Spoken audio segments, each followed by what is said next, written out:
The equation F net, meaning net force, equal F friction, force of friction, minus CV, where V is regarded as the velocity of an object and C a constant that allows us to determine how much drag force the object experiences when moving at velocity V.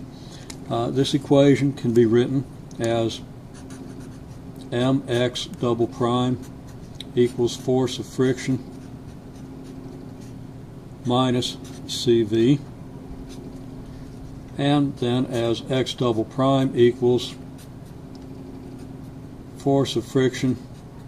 over m minus c over m times v. This equation can then be written as, well, this right hand side can be written as F friction over m minus c over m times x prime, since velocity is the derivative with respect to time of our position function. That puts this equation into form x double prime equals f of t x x prime. That is, x double prime is a function of x prime, and in this case we don't explicitly have t or x in the expression, but nevertheless we don't have to have t and x explicitly indicated in the function. So x prime equals f of t x x prime is one form of this function, and it's a general form. Now we'll see why we need the x and the x prime to indicate the general form, because